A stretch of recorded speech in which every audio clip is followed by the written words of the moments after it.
warahmatullahi wabarakatuh.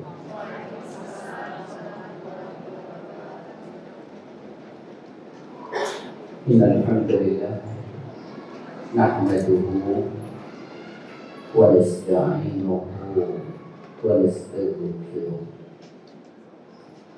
wa na'udzu billahi min shururi anfusina wa sayyi'ati a'malina. Man yahdihillahu fala mudilla lahu wa man yudlil fala hadiya lahu.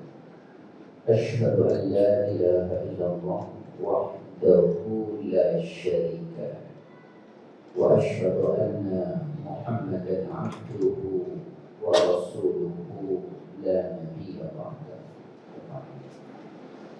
Alhamdulillah, bersyukur kepada Allah karena semua kesenangan, izin serta karunia-Nya. Kali ini kita bisa bersama dan mudah-mudahan kebersamaan kita di masjid ini menjadi salah satu sebab pengantar kita kelak mendapatkan perlindungan langsung dari Allah di hari kiamat. Sebagaimana Rasul menyatakan, "Sa'antun yudhilluhumullahu fi dhillihi yawma la dhilla illa dhilluh."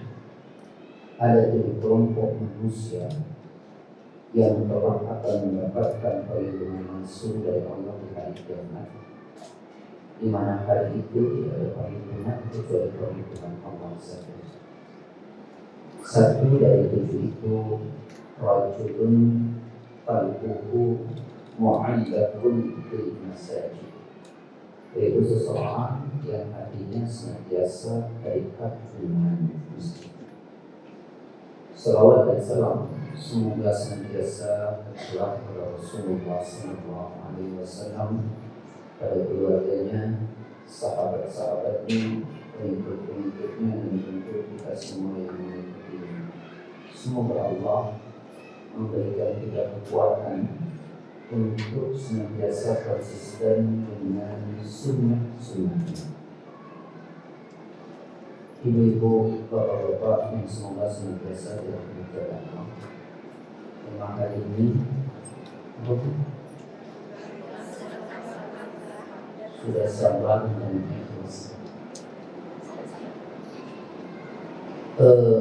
Mungkin bahasannya ini nanti lebih fokus kepada sabar dan ikhlas terhadap ujian untuk meneruskan kajian saya pertama dulu.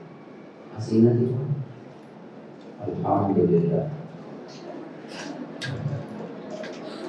Dulu akan menjelaskan tentang ujian hidup. Sekarang mungkin lebih pada bagaimana ikhlas dan sabar dalam menghadapi ujian. Yang pertama kami sampaikan secara umum dulu soal ikhlas, dan kemudian soal sabar. Baru nanti gimana cara menghadapi ujian agar kita bisa ikhlas dan sabar. Saya ulangi, 3 bahasannya. Yang pertama kita bahas dulu secara umum tentang ikhlas. Yang kedua kemudian akan kita bahas secara umum tentang sabar. Baru kemudian nanti bagaimana ikhlas dan sabar. Tetapi kita harus tahu bahwa takdir Allah itu pasti yang terbaik buat kita. Jadi jangan pernah menyesali takdir. Jelas ya Bu? Keikhlasan ini yang akan membawa nilai dari sebuah ibadah itu tinggi.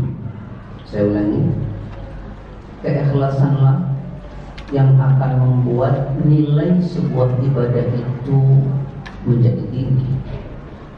Karena tanpa keikhlasan, ibadah apapun yang kita lakukan tidak akan punya nilai. Apapun itu ibadahnya.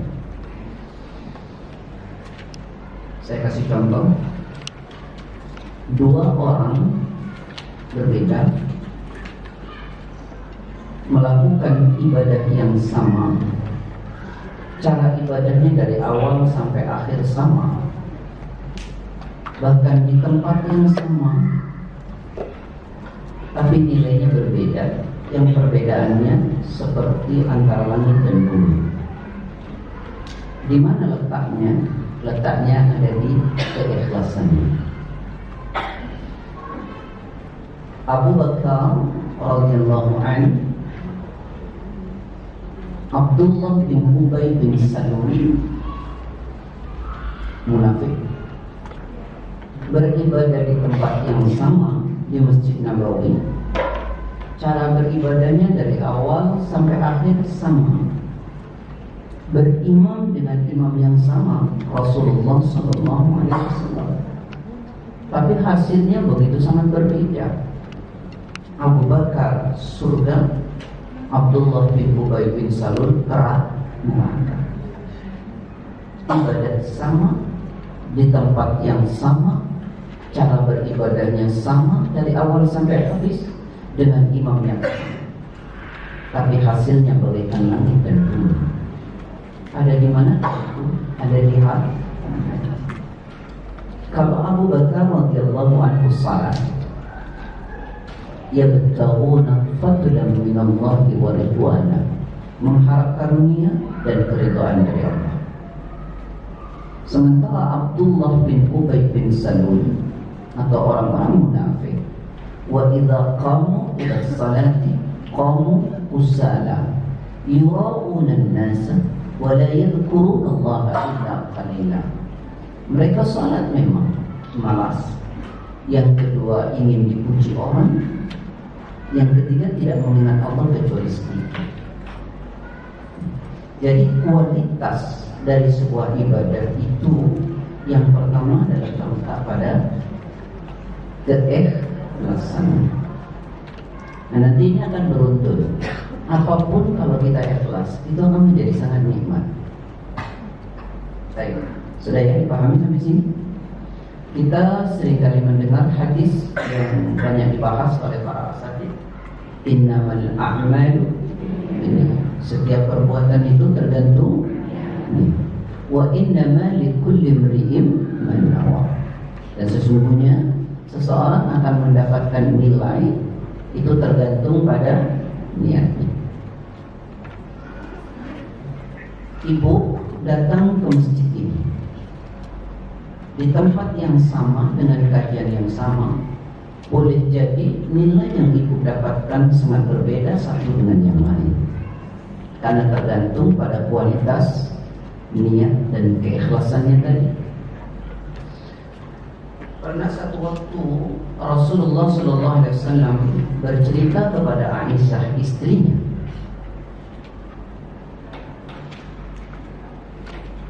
Aisyah menuturkan begini. Qala Rasulullah SAW, satu waktu Rasulullah SAW bercerita, yaghzu jaisyun al-Ka'bah, satu pasukan besar dari Yaman, Habasyah, datang ke Mekah untuk menghancurkan Ka'bah. Satu pasukan besar dari Yaman datang ke Mekah untuk menghancurkan Ka'bah. Lalu kata Rasulullah, fa idza kanu bi baida'a minal ardi yukhsafu bi awwalihim wa akhirihim. Ketika pasukan besar itu berada di sebuah tanah yang sangat lapang, yukhsafu bi awwalihim wa akhirihim, kemudian dibenamkan oleh Allah, dihancurkan dari ujung depan sampai ujung belakang, tak tersisa. Kemudian qalat, Aisyah bertanya kepada Rasulullah, kuntu, saya berkata kepada Rasulullah, ya Rasulullah, wahai Rasulullah, kaifa yukhsafu bi awalihim wa akhirihim wa fihim aswaquhum wa man laysa minhum. Ya Rasulullah, bagaimana mungkin seluruhnya dihancurkan, dibenamkan oleh Allah dari awal sampai ujung belakang. Wa fihim aswaquhum, padahal di antara mereka tidak semuanya adalah tentara yang ingin menghancurkan Ka'bah, tapi di antara mereka ada orang yang sekedar berdagang. Wa man laysa minhum, dan bukan bagian dari mereka. Mereka cuma pas ada di situ, atau mereka sekedar menonton atau ada di situ. Apa jawaban Rasulullah? Kalau Rasulullah berkata kepada Aisyah, yukhsaf bi awwalihim wa akhirihim, thumma yub'atsuna ala niyatihim. Aisyah, memang semua dihancurkan, semua yang ada di situ, dari ujung depan sampai ujung belakang. Akan tetapi mereka nanti akan dibangkitkan oleh Allah di hari kiamat sesuai dengan niat mereka ada di situ. Begitu kuatnya kedudukan ini. Jadi pokok dari segala ibadah itu ada pada ini. Jelas ya bunyi. Sebaik apapun yang kita lakukan, kalau kita tidak niatnya baik, maka tidak akan menghasilkan apa-apa. Sebaliknya, Rasulullah pernah berkata dari Abi Abdullah Jabir bin Abdullah Al-Ansari. Jadi ketika Rasulullah kembali dari perang Tabuk, Rasulullah bercerita kepada sahabat, ada saudara-saudara kita yang tinggal di kota Madinah, yang sekarang ini tidak melewati lembah-lembah dan menyeberangi gunung-gunung, artinya tidak ikut berperang, tapi mereka bersama kami. Mereka dapat pahala sama dengan kami. Kata Rasulullah, sesungguhnya mereka ingin ikut serta dalam membela agama Allah, tapi mereka terhalangi oleh uzur sakit mereka, sehingga mereka tidak bisa ikut, tapi niatnya sudah ada. Nah, ini penting. Baik, ini sekelumit saja soal ikhlasan. Nanti kalau membahas khusus ya, karena hari ini bahasanya adalah ikhlas dan sabar menghadapi. Baik, sekarang sabar secara umum. Yang pertama saya ingin sampaikan, sabar itu tidak berbatas. Kalau mencatat baik-baik dalam hati, bukan nggak usah di buku, karena di buku pun tidak dibaca kok. Iyalah, Ustadz nih ngajar ibu-ibu dari tahun 97. Sekarang tahun 2002, coba berapa lama sahabat? Dan itu paling rajin ibu-ibu nyatet. Betul. Tapi besok tanya lagi, wallahu a'lam. Nah, ya itu rajin nyatet, tidak rajin, bahkan tidak tahu catatannya ada di buku mana. Afwan lahir batin. Ini loh ibu, ya sudah. Saya pernah cerita ya, saya pernah bukan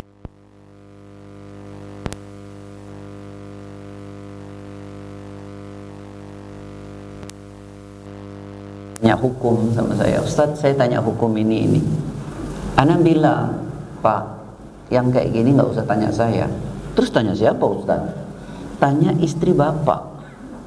Loh kok bisa Pak Ustadz? Istri bapak bab ini sudah khatam ngaji sama saya.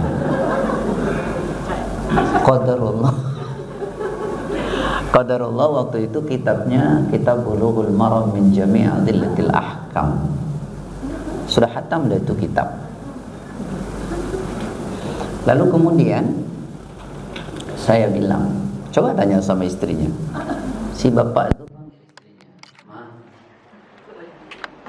udah kata Ustadz kalau bab ini nggak usah ngaji sama Ustadz, tanya sama Mama. Kok gitu? Katanya Mama sudah khatam bab ini. Benar Ustaz? Ya benar lah Ibu. Itu kitabnya namanya Bulughul Maram. Oh gitu ya Pak Ustaz. Coba diambil. Apa dia bilang? Nah, tolong ambilin pupuk mama. Gimana mah? Di mobil. Apa tuh cerita itu? Berarti kan nggak turun sama sekali. Itu kitab nggak turun tuh ada di mobil. Jadi dari ngaji ketemu. Jadi catat baik-baik dalam hati, sabar ini tidak berbatas.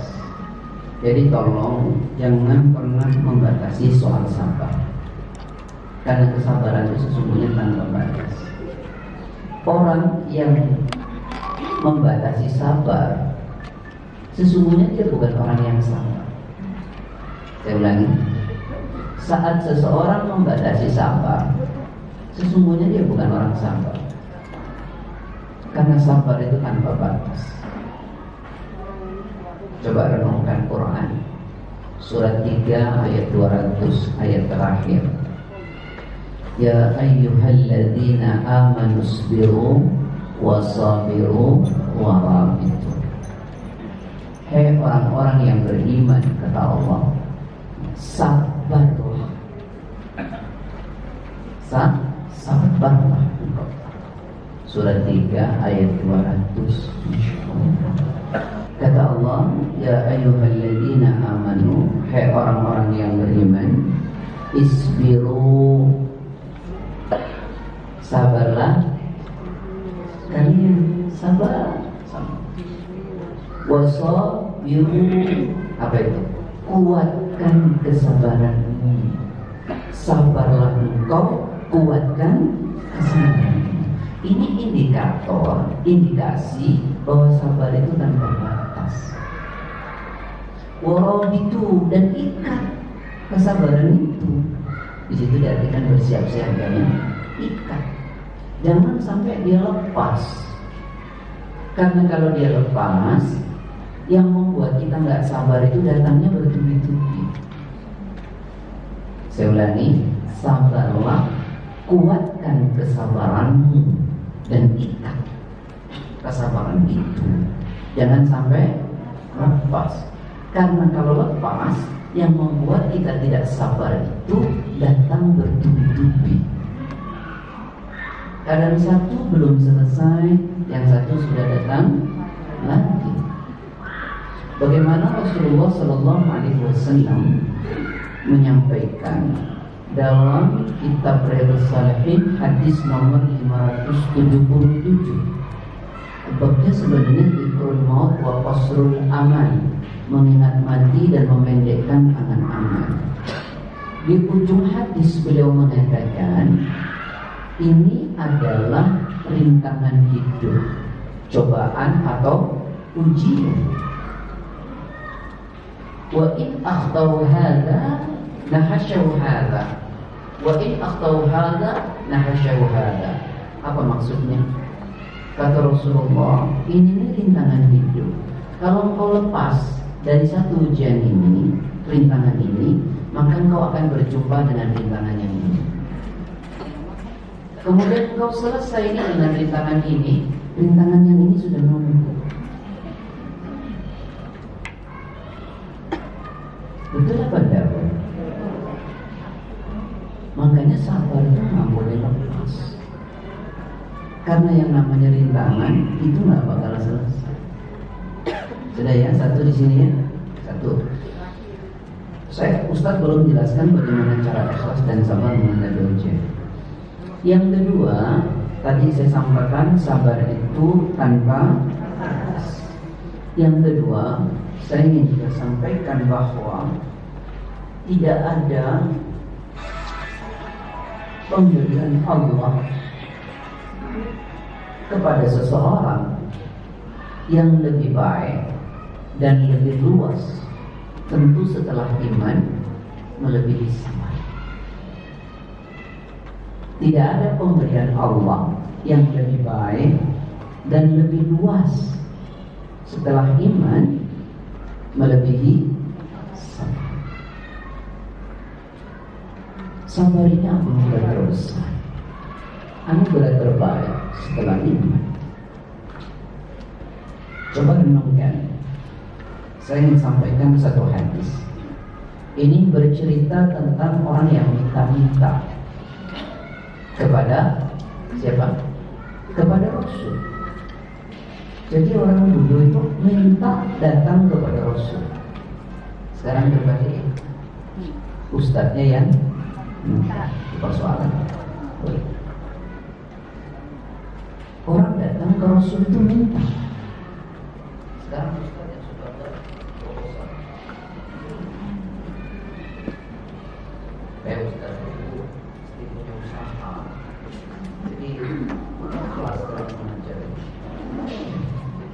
Baik, Anda teruskan. Bunyinya begini. Hadis ini dituturkan dari Abu Sa'id Sa'di ibn Malik ibn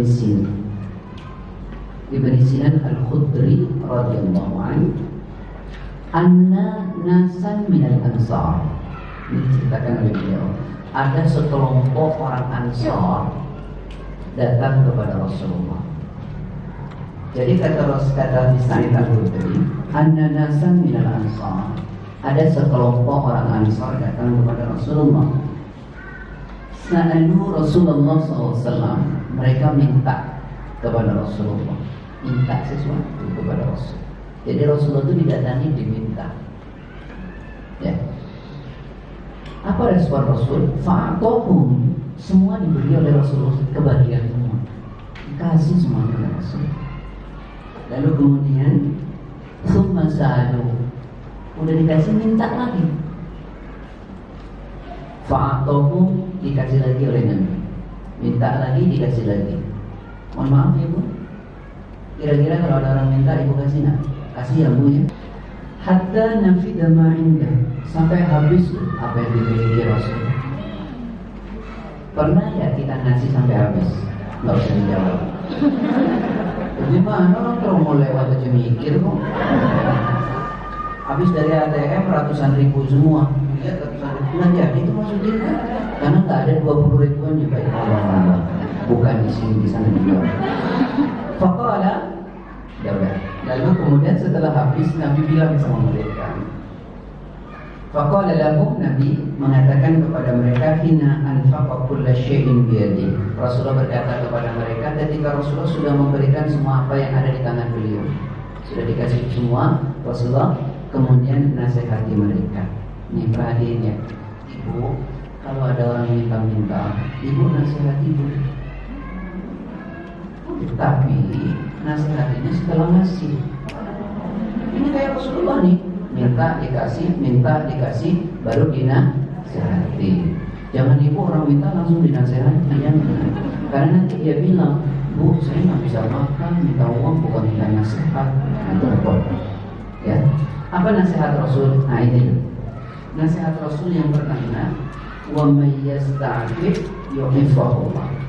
Kata Rasulullah, saudaraku, kalau kau jaga kehormatanmu, maka Allah akan jaga kehormatanmu. Artinya jangan kau hinakan dirimu dengan minta-minta. Nanti kamu dihinakan oleh Allah. Karena yang menghinakan kamu itu dirimu sendiri loh. Makanya Allah bilang, ayo dong jaga kehormatanmu. Nanti Allah jaga. Kita berusaha menjaga kehormatan kita, dijaga oleh Allah. Nah sekarang gimana Allah mau jaga kehormatan kita kalau kita sendiri menghinakan diri kita? Paham sampai sini? Baik. Yang kedua kata Nabi, wa may yatasabbar yusabbirullah. Perhatian. Siapa orang berusaha untuk jadi penyabar, maka nanti dibuat sabar oleh Allah. Kalau usaha sabar aja enggak, gimana mau jadi penyabar? Jadi minta tuh kepada Allah agar diberikan sifat sabar dan berusaha untuk jadi penyabar. Sekarang bagaimana mau jadi penyabar kalau usaha aja enggak, doa aja enggak untuk sabar? Ya enggak pernah jadi penyabar. Makanya selalu kalau ada persoalan, responnya terburu-buru dan memutuskan dalam keadaan marah. Akhirnya semuanya buruk hasilnya. Betul-betul enggak Ibu? Maka jangan berkata, jangan memutuskan apapun dalam keadaan emosional. Karena pasti kata-katanya tak baik dan keputusannya tidak akan baik.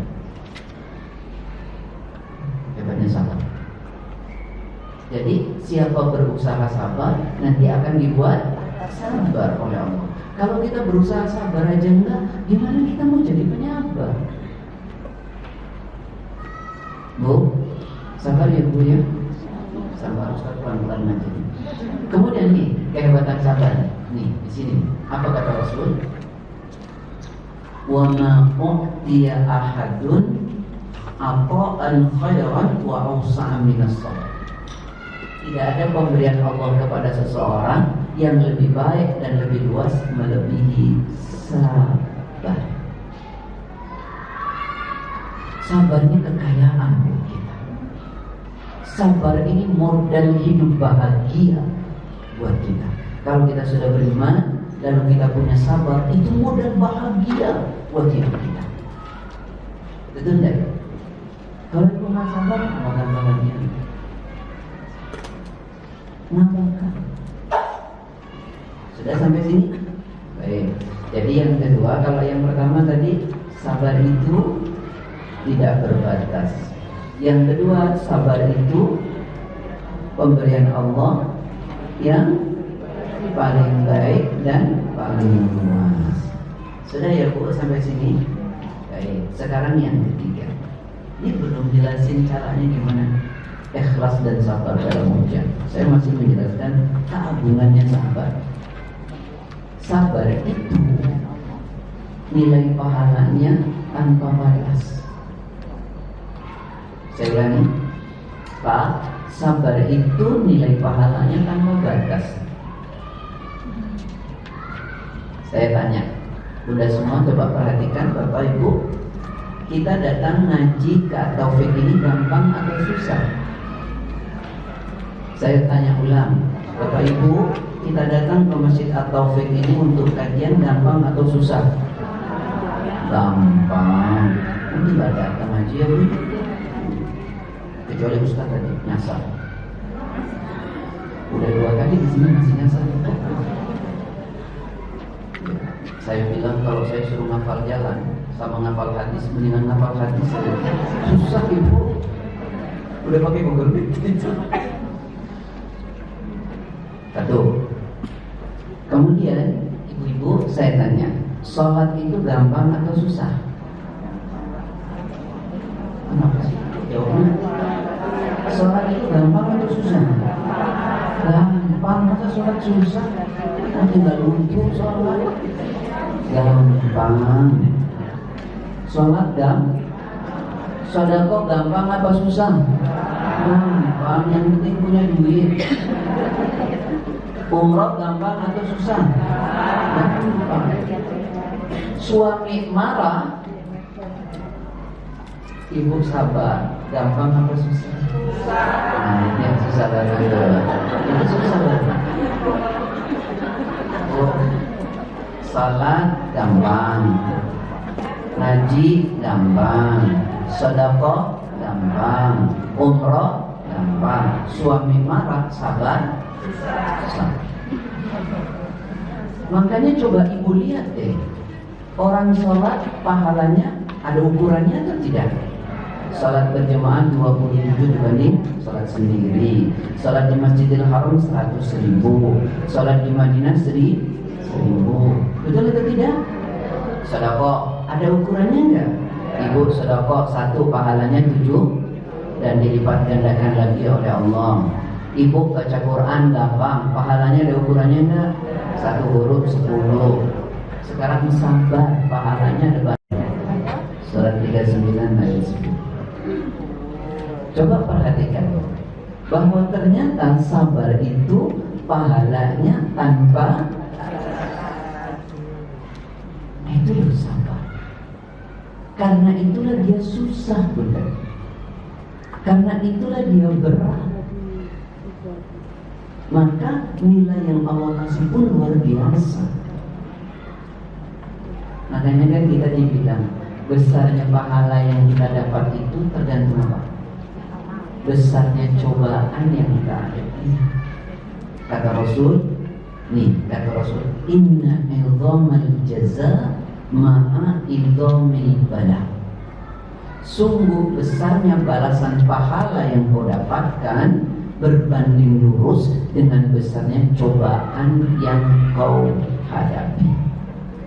Makin besar cobaannya, makin besar pahalanya. Saya kasih contoh gampang nih. Ibu ini kan orang-orang kaya. Kalau baru amin itu berarti belum kaya nih. Kan baru masih pengen kaya kan. Padahal saya sudah sebut ibu ini kaya loh. Nah, itu baru cakep tuh. Alhamdulillah. Nih, ibu ini orang kaya.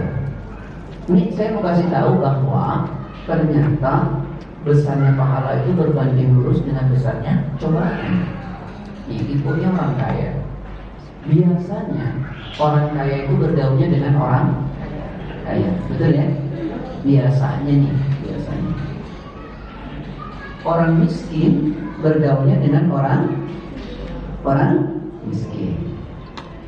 Dua-duanya sama-sama bersedekah. Itu pahalanya beda. Kenapa? Karena kalau orang kaya bersedekah itu tidak dramatis.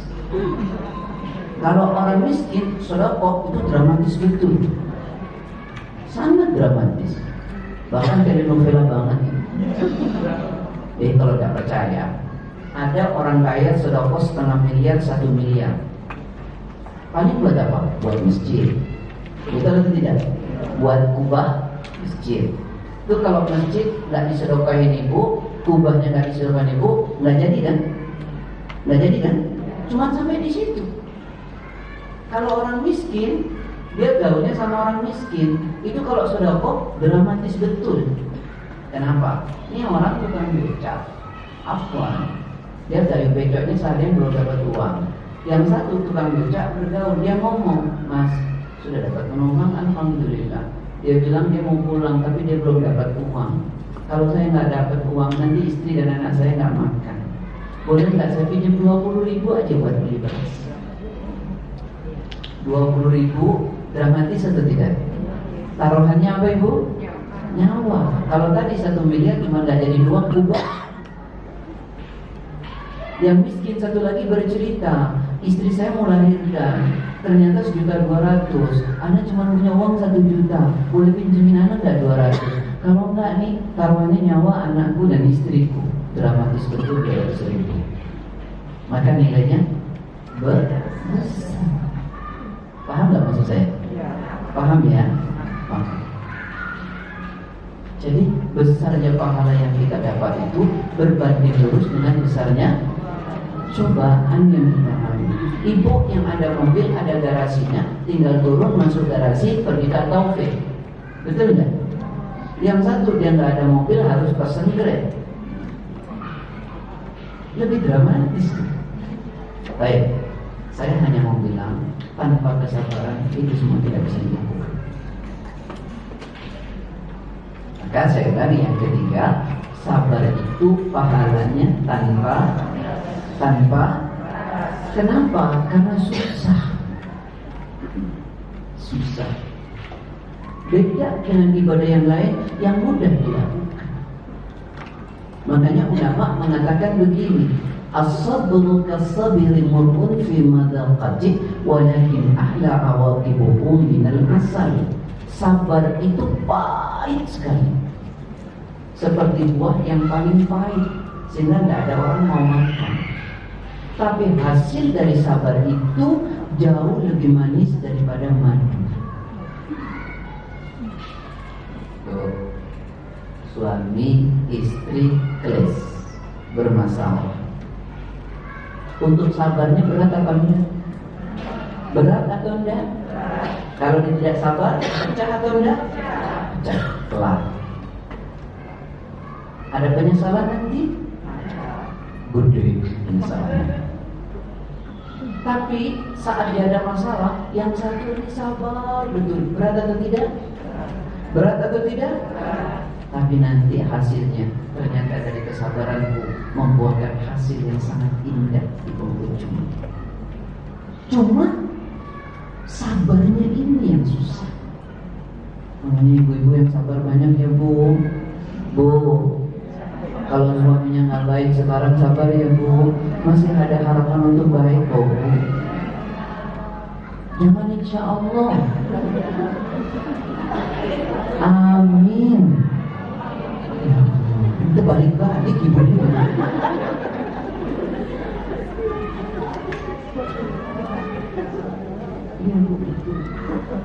Ibu sabar deh, nanti ada yang indah loh yang ibu akan dapatkan. Hari ini memang capek, lelah, tapi nanti permata di depan itu. Kalau amin itu baru mengalami masalah. Baik, saya teruskan. Yang keberapa sekarang? Yang keberapa ibu? Udah, ini biar nggak ngantuk. Yang keempat, ternyata ibu, sabar itu cahaya. Sabar itu apa Bu? Cahaya.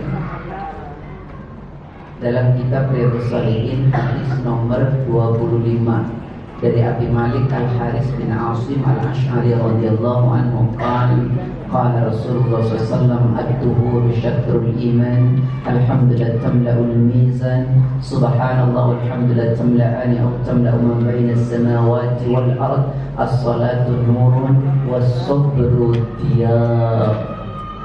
Sabar itu adalah bukti, sabar itu adalah cahaya. Bu, bagaimana kita bisa membuktikan kepada Allah kalau kita seorang muslim, kalau kita tidak punya kesabaran? Bagaimana cara kita membuktikan kepada Allah kalau kita muslim yang baik sementara kita tidak punya kesabaran? Sebab kesabaran itu bukti identitas seorang muslim. Sabar. Jelas sampai sini. Dan sabar itu cahaya. Tuh, perhatiin baik-baik. Ini Bun, hidup kita nih kalau berada dalam cahaya yang terang, cahayanya terang betul. Ngelangkahnya gampang atau tidak? Semua sudut-sudut terlihat atau tidak?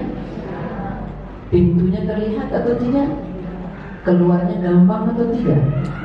Kalau orang sabar. Tapi kalau tidak sabar, seperti dalam kegelapan, orang yang berada dalam kegelapan, melangkahnya gampang atau susah? Sudut-sudut nampak atau tidak? Pintu terlihat atau tidak? Keluarnya mudah atau tidak? Saat kesabaran punah dari diri kita, setiap persoalan, setiap masalah, kita akan sangat sulit mendapatkan problem solving. Kita akan sangat sulit mendapatkan jalan keluarnya. Saat kita sabar, jalan keluar terpampang di depan mata kita, dan kita mudah untuk keluarnya. Itu sabar. Maka kenapa Allah suruh kita minta tolong itu dengan sabar? Dan Al-Baqarah ayat 45, surat 2 ayat 45. A'udzu billahi minasyaitonir rajim. Ya ayyuhalladzina amanu ista'inu bis-sabri was-salah. Orang-orang yang beriman, minta tolong kalian kepada Allah dengan apa? Sabar dan sabar. Ada persoalan, ayo tenang dulu, sabar, ya. Setelah itu apa? Minta sama Allah jalan keluarnya, sabar. Ngadu sama Allah, ceritain sama Allah, tumpahin sama Allah, diskus sama Allah, curhat sama Allah, maka jalan keluarnya dekat sekali. Jangan banyak diskus sama orang, jangan banyak curhat di media sosial, jangan banyak cerita kepada teman. Makin banyak kita cerita kepada orang, Allah itu maha pencemburu, maka pertolongan Allah makin jauh. Dan saat kita cerita kepada orang itu, maka kita menggadaikan diri kita kepada orang itu, karena orang itu jadi tahu tentang aib kita. Maka ceritain aja sama siapa Bu? Sama Allah. Siapa yang pintu-pintunya tidak pernah tertutup? Manusia atau Allah? Kenapa Anda bercerita dan meminta kepada pintunya yang tertutup? Mintalah kepada pintunya yang tidak pernah tertutup. Dialah Allah yang maha memberi solusi pada setiap persoalan. Tak ada yang sulit bagi Allah. Kalau itu minta, nangis. Medianya sudah dikasih. Ada tahajud. Betul nggak, Bun? Nangis semuanya. Ya Allah, hanya ku tumpahkan air mataku kepadamu, ya Allah. Hanya ku ceritakan persoalanku kepadamu, ya Allah, karena aku tahu Engkaulah pengganti air mata dengan senyum, dan Engkaulah pemberi solusi pada setiap persoalan. Ceritain. Jangan sama teman. Paham sih? Yang keberapa sekarang, Bun? Yang keberapa? 5. Alhamdulillah. Jadi masih ingat. Yang kelima. Ayo senyum lagi dong, senyum lagi dengan nangis. Senyum, Masya Allah. Yang keberapa sekarang? Yang kelima. Ibu-ibu yang dirahmati oleh Allah. Ternyata ibu, sabar itu, ibu tahu enggak? Sabar itu balasan yang Allah kasih. Enggak kira-kira loh, surga. Ternyata sabar itu ibu, Allah gak ngira-ngira nasinya, langsung surga. Pengen ke surga itu? Salah satu caranya sabar yang mengantarkan kita ke surga. Anda pernah cerita di sini kalau tidak salah. Dengerin baik-baik. Ada seorang wanita. Jadi dulu terjadi di zaman Salahuddin. Seorang menteri berburu binatang di tengah gurun pasir. Beliau kehausan, sementara beliau tidak ada bawaan. Maka di kejauhan beliau lihat ada sebuah kemah. Lalu didatangi kemah itu dengan harapan beliau dapat minum. Lalu beliau ucapkan salam, Assalamualaikum. Ternyata di kemah itu keluar seorang wanita muda dan cantik. Dia bilang Waalaikumsalam. Lalu menteri ini bilang, Ibu, apakah ibu punya air? Saya ini kehausan. Kalau ibu ada air berikan saya. Lalu kata wanita ini, saya memang punya air Tuan, tapi saya tidak bisa berikan kepada Tuan karena saya belum dapat izin dari suami saya. Cuma sekedar air. Tapi ingat tuh, ini airnya di gurun pasir, lebih berharga daripada emas. Tapi wanita ini bilang, saya punya jatah susu tadi pagi yang belum sempat saya minum, saya akan berikan kepada Tuan. Diberikan susu itu, lalu diminum. Si menteri ini mau izin mau pergi, tiba-tiba datang seorang laki-laki berkuda dengan sangat kencang, sudah tua, hitam. Saya nggak bilang jelek, ya kira-kira begitu. Tua, hitam. Lalu wanita itu diseret ke dalam kemahnya. Rupanya dia suaminya. Di kemah itu dicaci, dimaki, macam-macam. Mungkin dia cemburu. Lalu cuma tewak. Terus setelah itu pergi lagi nih laki-laki dengan mudanya. Lalu kemudian menteri ini bilang sama wanita ini, Ibu, saya sungguh kasihan kepada engkau. Kau masih muda, cantik, bersuamikan yang sudah tua dan peramen hitam. Apa yang kau harapkan dari suami? Ibu, perhatikan baik-baik jawaban wanita ini. Tuhan, saya sungguh lebih kasihan kepada Anda. Bagaimana Anda ingin memisahkan seorang istri dari suaminya? Itu jawaban pertama. Jawaban kedua berkenaan dengan ini. Tuhan, tak bolehkah saya bersabar dengan cobaan dan ujian ini? Kalau kesabaranku ini akan dirindukan oleh surganya Allah. Bu, jangan pura-pura Saya ulangi, Tuhan, tak bolehkah saya bersabar dengan cobaan dan ujian ini? Kalau ujian dan cobaan ini Kalau saya sabar, dengan kesabaran itu saya akan dilindungi oleh surga. Sabar ya Bu ya. Ibu pengen surga nggak Bu? Sabarnya pengen nggak? Jangan pengen surga, sabarnya nggak pengen. Salah satu tiketnya itu mesti sabar. Ibu gimana mau masuk kalau nggak punya tiketnya? Ayo, saya bacakan hadis lain. Ibu perhatiin baik-baik. Hadis ini dari sahabat Atha bin Abi Rabah. Dari siapa Bu? Atha bin Abi Rabah. Qala, berkata Atha bin Abi Rabah, qala li Ibnu Abbas radhiyallahu anhu. Satu waktu Ibnu Abbas berkata kepadaku.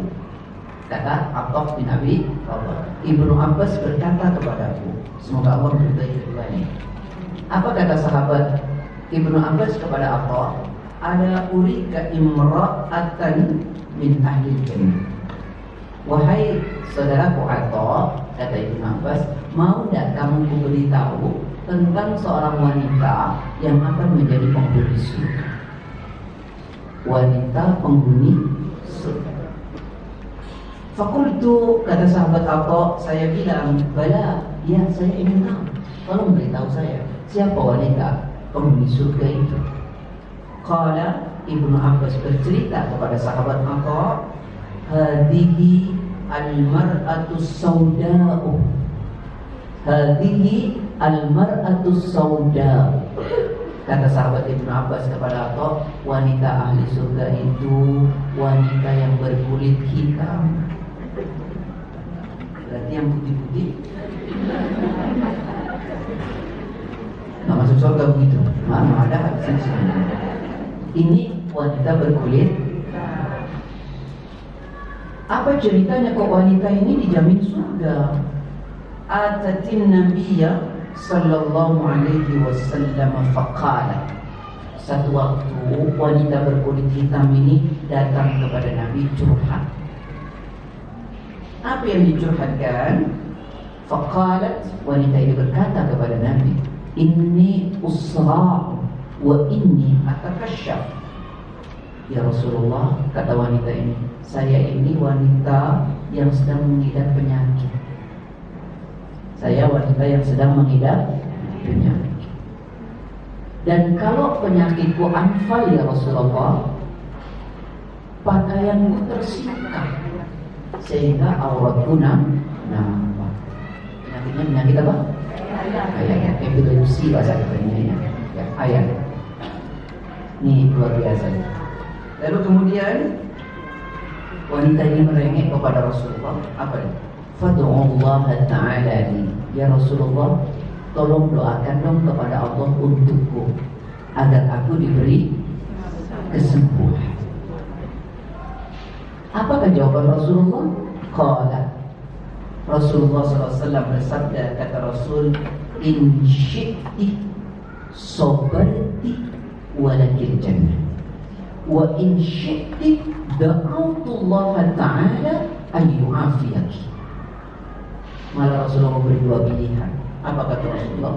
Wahai saudariku, jika engkau mau, bersabarlah engkau dengan ujian yang menimpa dirimu ini, maka surga menunggumu.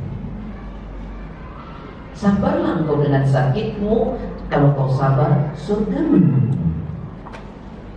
Lalu kemudian Rasul berkata lagi, wa in syi'ti da'autullaha ta'ala ayyu'afiyak. Jika engkau mau, saya akan doakan kepada Allah, semoga Allah memberikan kesembuhan untukmu. Faqala, wanita ini berkata dengan cepat, dia tidak berpikir lagi, dia katakan apa? Asbiru, kalau begitu saya milih sabar aja ya Rasulullah. Enggak apa-apa saya sakit ya Allah, kalau ternyata sakitku ini menjadikan aku dilindungi oleh surga. Milih sabar. Kenapa? Nanti saya jelasin ya. Paham sudah sampai sini? Tapi ujung kata ini juga indah. Kata wanita ini, beliau mengatakan, fada'ullaha ta'ala alla atakasyafa fada'alaha. Tapi ya Rasulullah, tolong doain ya Rasulullah ya. Saya tidak apa-apa sakit ya Rasulullah, Kalau sakitku ini dan aku sabar, aku dirindukan surga. Itu pilihanku. Tapi ya Rasulullah, kata wanita ini, fad'ullaha alla atakasyaf. Tolong doakan ya Rasulullah kepada Allah, kalau nanti penyakitku ini kambuh, lalu saya kemudian hayan, doakan semoga pakaianku nggak tersingkap. Fada'alaha. Lalu Rasulullah berdoa untuk wanita ini. Bayangkan wanita ini tidak ingin terlihat auratnya sekalipun dalam keadaan tidak sadar. Wanita sekarang dengan kesadaran penuh memperlihatkan auratnya, bahkan dia tampilkan di media sosial. Ya Allah, yang saya nggak ngerti lagi, ngajinya udah kemana-mana, jilbabnya sudah hampir menyentuh tanah, tapi kemudian fotonya di Facebook, di Instagram, di Wallahualam. Sayangilah diriku, ya Allah. Dosa. Yang belum lagi nanti kalau kena penyakit ain. Ustaz di Facebook nggak bisa dihapus. Hapus semua Facebooknya kalau ya. Ibu-ibu yang dirahmati oleh Allah. Jadi sabar itu apa, Bu? Saya sampaikan hadis yang lain. Perhatikan baik-baik. Kok belum masuk Ustaz materinya? Salah, ini sudah materi. Ini sekarang lagi musim penyakit apa namanya nih? Menular ya? Ya COVID lah. COVID. Tahu COVID kan?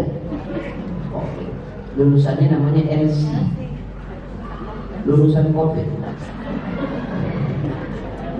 Saya ini LC-nya sudah 4 kali. Untuk LC sekolah 3 kali, LC COVID. Oh iya kan? Tapi saya bahagia. Kenapa ada kebahagiaan? Nih hadisnya. Perhatiin baik-baik.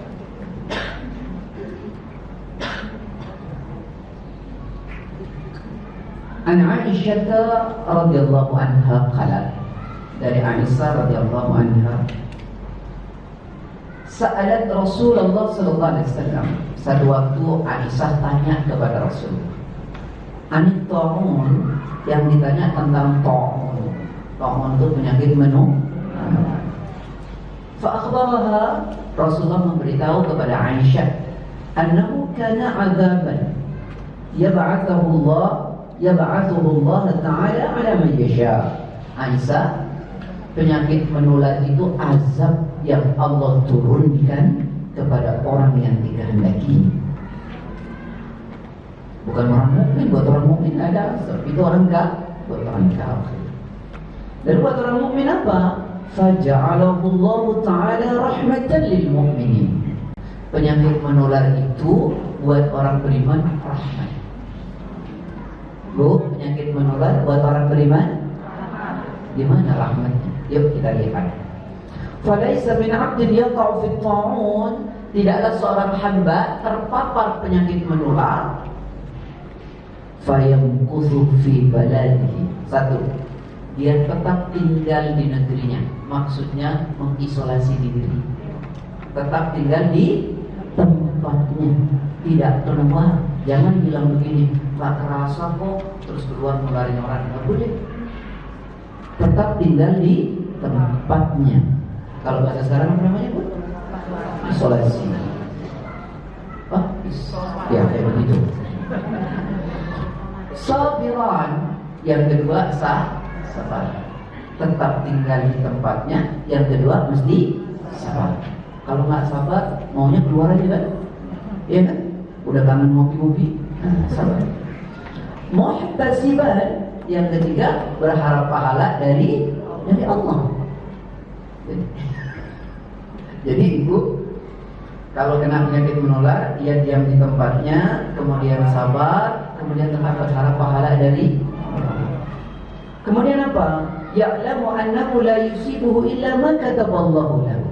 Yang ketiga ini perhatikan, dia tahu bahwa penyakit yang menimpa dirinya itu adalah merupakan ketetapan Allah.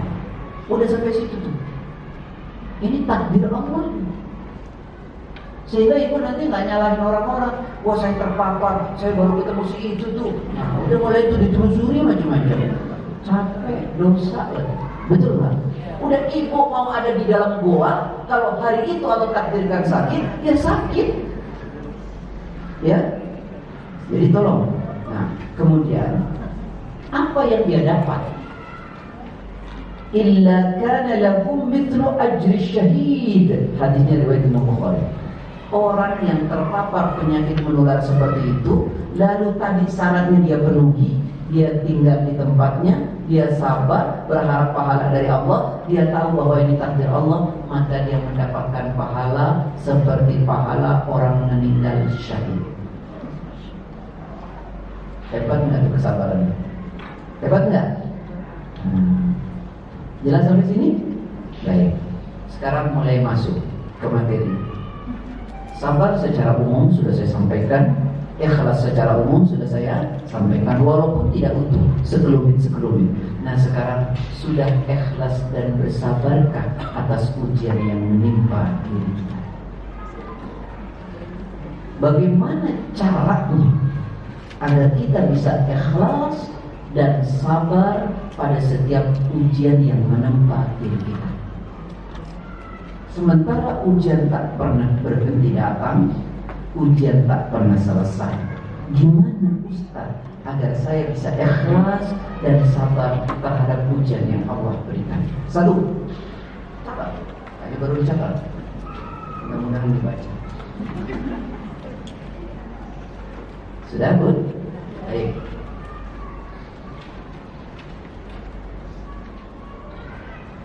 Yang pertama, bahwa kita pahami ini, nanti kita insya Allah jadi orang yang sabar dan ikhlas. Kita ini hidup, jangan redaksinya jangan begini, nanti simpulin aja. Kita ini hidup di dunia. Dunia ini tempatnya apa? Jadi kalau kita diuji di tempatnya di dunia ini adalah hal yang wajar. Sama dengan ibu pergi ke laut, ibu nggak pengen ketemu air, aneh atau tidak?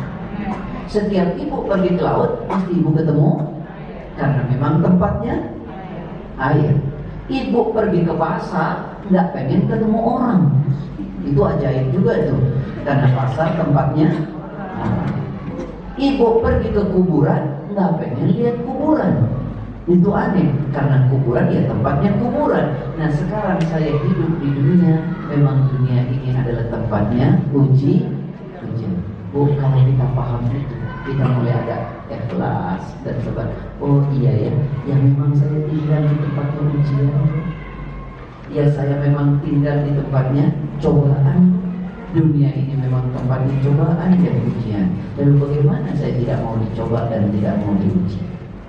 Paham sama saya sampai sini? Paham? Sebelum belajarnya. Oh, ibu dulu kuliah atau tidak? Kuliah. Sekolah atau tidak? Saat ibu sekolah, ibu tahu di sekolah itu ada ujian?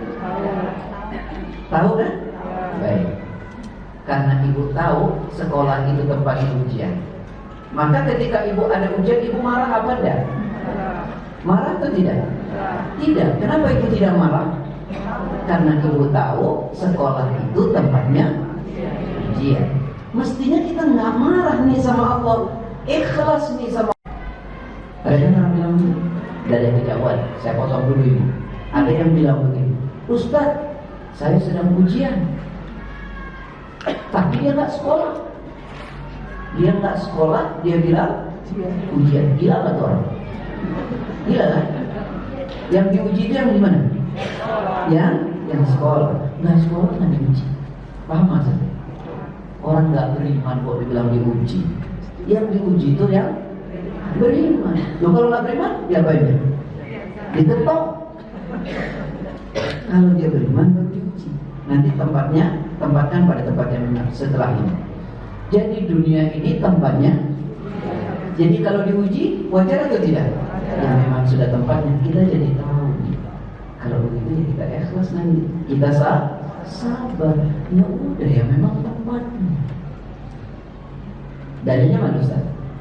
Surat Al-Muluk ayat 2. Tabarakalladzi biyadihi mulku wa huwa ala kulli syai'in qadir. Alladzi khalaqal mauta wal hayata liyabluwakum ayyukum ahsanu.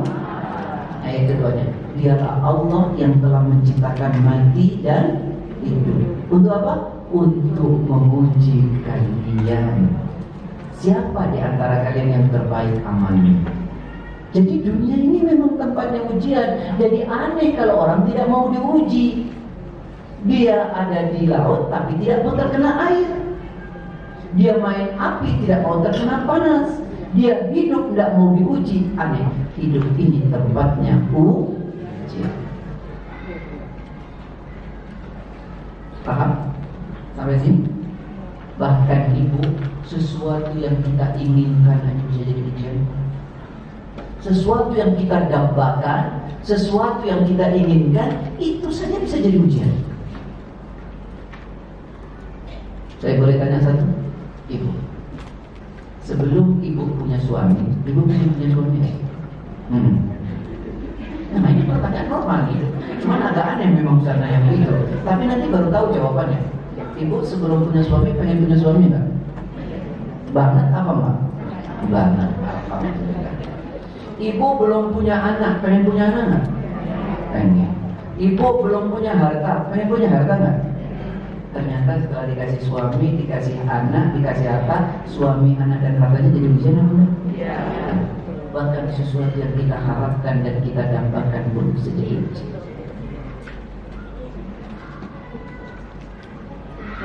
Kita pengen, kita undang, kita harapkan, itu jadi ujian. Apalagi yang tidak kita harapkan. Jadi gimana kamu diuji? Wong kita hidup kok. Hidup itu mesti. Kalau kita punya sabar, enak. Saya sering bilang, bukan persoalan anginnya kencang atau tidak, tapi ada pada persoalan kekuatan akarnya. Di pohon. Pohon. Makin tinggi pohon, anginnya makin pendek pohon, anginnya makin kecil. Saya tanya, pohon itu tinggi, anginnya kencang. Kalau akarnya kuat, roboh atau tidak?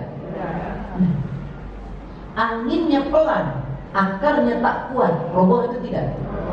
Jadi bukan pada persoalan cobaan dan ujiannya, persoalannya kita sabar atau tidak.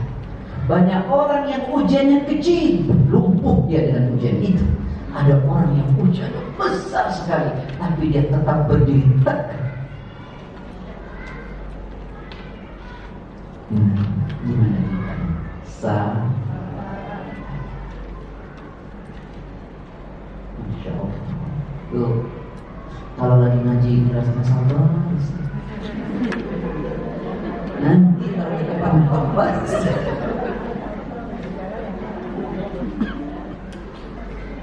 sudah ya Bu.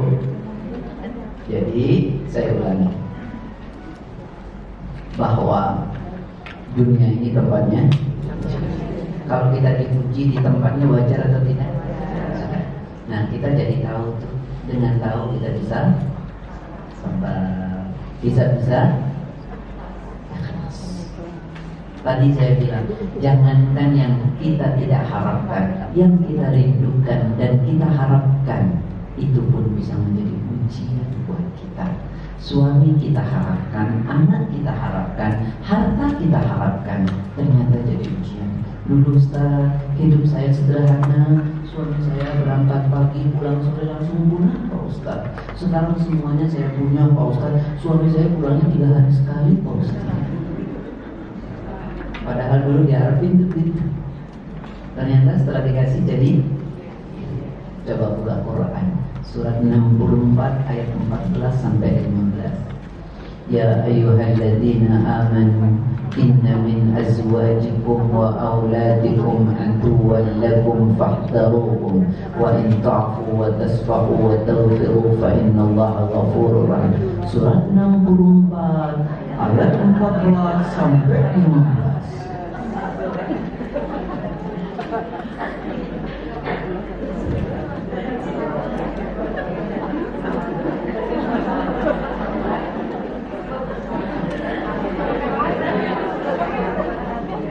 Sekarang dibalik ini ujian Pak Ustaz. Tinggal ibu ukur aja bu, Ustaznya sabar apa enggak, ini ngasih ngaji ngajar apa enggak. Kalau dengar ngajar berarti Ustaznya nggak sabar tuh sudah. Kalau nggak balik lagi berarti sabar seperti ini. Sudah ya ketemu ya. Apa kata Allah? Hai orang-orang yang beriman, sungguh di antara istri-istrimu atau suami dan anak-anakmu ada yang menjadi musuh bagimu. Itu semua yang kita harapkan, itu yang kita dambakan. Tapi Allah bilang apa? Jika kau maafkan mereka, kau berlapang dada terhadap mereka, kau ampuni mereka, Allah itu maha pengampun lagi maha penyayang.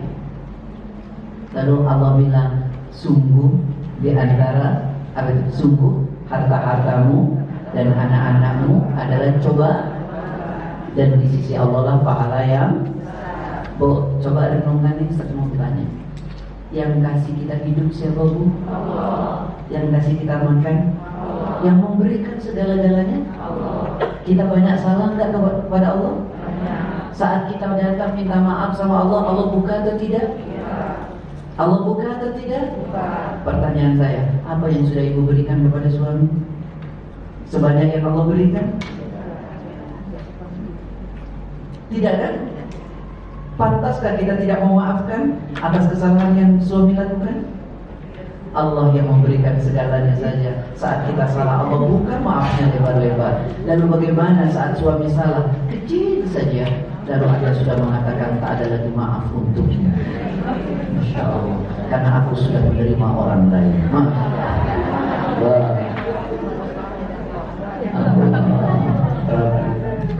Paham nggak? Waktunya habis. Sudah 10:30. Nah itu 1,5 jam itu sudah lama. Saya capek ngomong ayat, ibunya nggak langsung. Baik, baru satu ya bu. Baru berapa bu? Baru satu. Dari 13. Dari 13. Insya Allah nanti kita teruskan di waktu yang akan. Sabar ibu, ngaji itu sabar. Loh ibu tahu enggak, syarat orang belajar itu ada 6.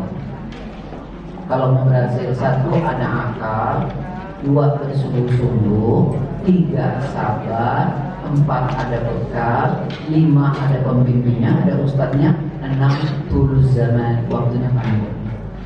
Salah satu dari 6 itu sabar. Ya ustadz, sudah jam setengah baru dapat 1 kok ustadz. Sabar. Insya Allah nanti Allah jumpakan kita di waktu yang semoga bermanfaat ya. Dari Allah, salahnya dari saya kepada Allah mohon ampun. Ada ibu-ibu saya mohon maaf yang sebesar-besarnya. Assalamualaikum warahmatullahi wabarakatuh. Anakallahu hamdika syadada.